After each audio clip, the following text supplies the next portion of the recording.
That old rascal Pawpaw of Pawpaw's plants gave me some of his unused Pawpaw scion wood from premium cultivars back on July 4th. Try saying that 10 times fast.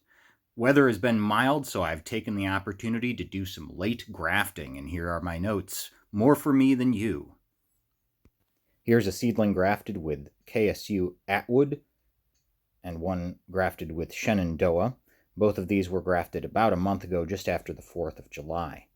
Most of my grafts were either splice, whip and tongue, or modified bark flap graft, but I tried a cleft graft with this piece of Shenandoah at Papa Pawpaw's suggestion. He said the take rates for this graft at Kentucky State University were quite good, and I guess Papa knows best. Looks just about as healthy as the others, so we'll see how it heals in.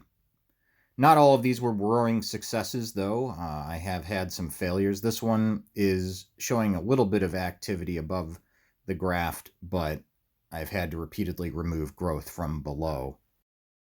This one simply kept sprouting below the graft and the scion dried up. So there were some failures.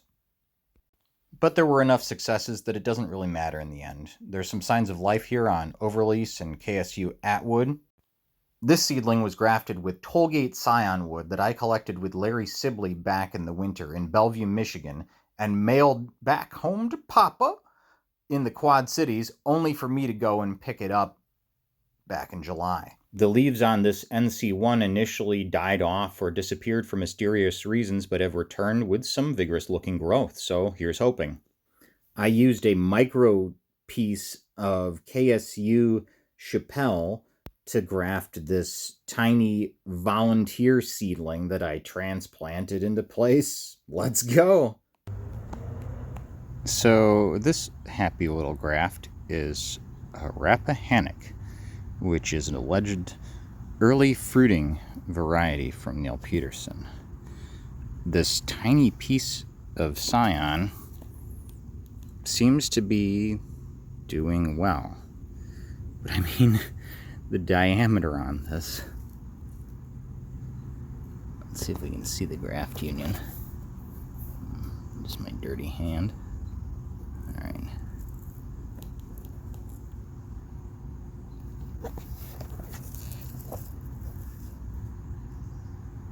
I've been hesitant to remove the parafilm from this. When I tried with another, it looked as though it was wanting to split off. These are late season grafts, so I think they're maybe slower to heal. I did these in early July, but the parafilm seems to be holding without it girdling, so I'm just going to leave it on, and hopefully it'll help retain that union. I'm going to plant it in this hole, and they say, you know, $10 plant, $50 hole. The reason I'm planting this too is that this spindly little guy seems okay, but that is not much soil in this planter, so I think he'll be much happier in the ground. And when I've tried to plant late in the year, once they've gone dormant, it's hard to tell if they're suffering. And if that's the case, you don't know until the following spring when they're dead. So I'm going to have this guy, it might stress him a little bit, but I think we're going to just try to make as nice a home for him as we can. And it is below this giant black walnut from my neighbor's yard. That said, pawpaws are remarkably juggalo tolerant, and some of my nicest trees are underneath this walnut. So we're going to see what happens. The temperatures have been mild, but it's been very, very dry, so we just got to make sure we keep this guy good and watered. So it has occurred to me, you guys probably haven't seen a pawpaw taproot in any of my videos yet. I don't know if you're going to see one in this video, but we're going to plant this guy, and if it does come loose, you'll see it. But ideally, I want to plant this sort of with its own soil from the container, rather than expose a bunch of its roots. Try to do it gently. Well, that didn't work at all. But now we can see the taproot. on this, which looks surprisingly good. Surprisingly good. Look at all those little roots off the sides. I think this guy's going to do well for us. Want to have, we've got some nice loose soil down here, and we want this to be just kind of sitting happily at ground level. We don't want to bury it too shallowly, if you will. I've planted some ones with hair roots in the winter that were just slightly above the soil line that I didn't notice, and that was enough, I think, to kill it, cause it to dry out. So you want to make sure all the soil's nice and moist and healthy. I'm using some fresh compost mixed in from my composter ball.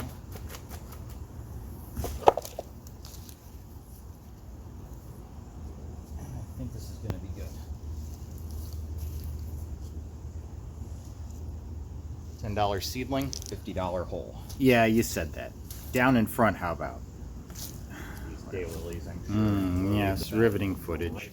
For optimum fruit set, you would probably grow these in an orchard setting with irrigation, but pawpaws are perfectly adapted to side yards with partial shade, just like mine. Pawpaw trees are also tolerant of the toxin juglone, which is leached into the soil by black walnut trees, and poisonous to certain other plants like peppers and tomatoes. The trees below the black walnut actually seem to be less stressed and to have just as many fruit as those in full sun this year. Thought about putting 2 seedlings here. I think I'm just going to stick with the one.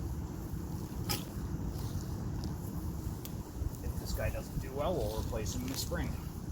Somebody else, but I'm excited for the variety Rappahannock, and this is the only one that I've got. It's supposed to hold its leaves in a horizontal fashion. Look at it here. And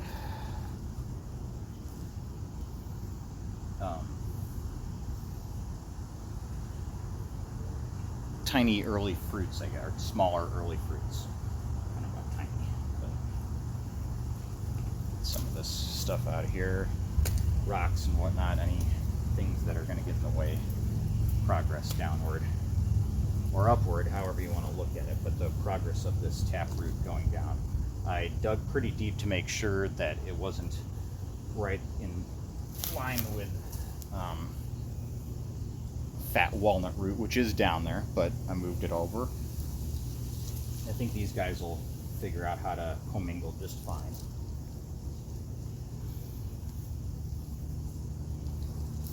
I think the main thing is just keep them happy, healthy, and we're going to make sure he gets plenty of water as we go here.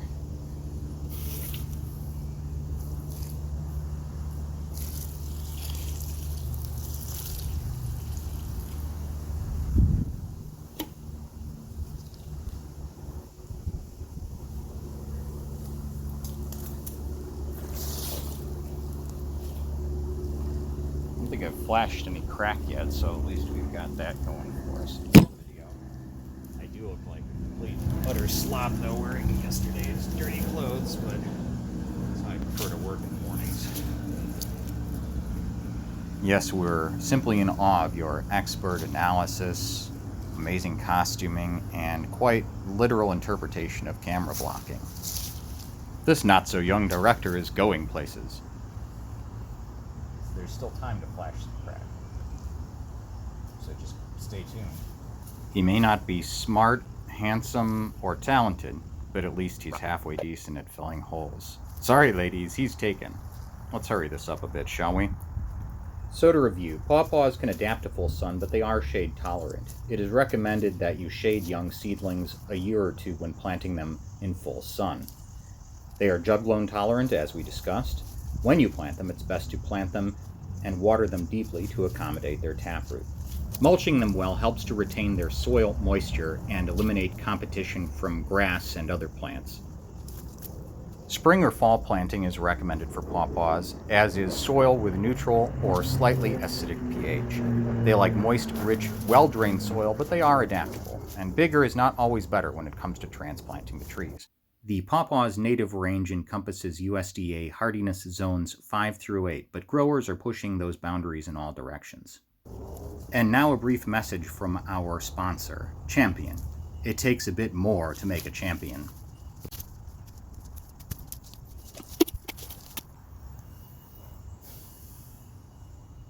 And always wear white when you're planting.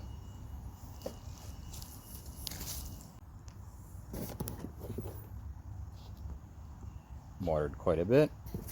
Put a cage on to mark it so it doesn't get trampled mainly, but also to perhaps prevent rabbit chewing, deer chewing, etc. in the winter.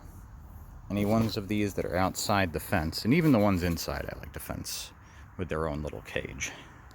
Well, that's all for now. Thanks for watching, and please like and subscribe to @CremDementia on YouTube for more Pawpaw content.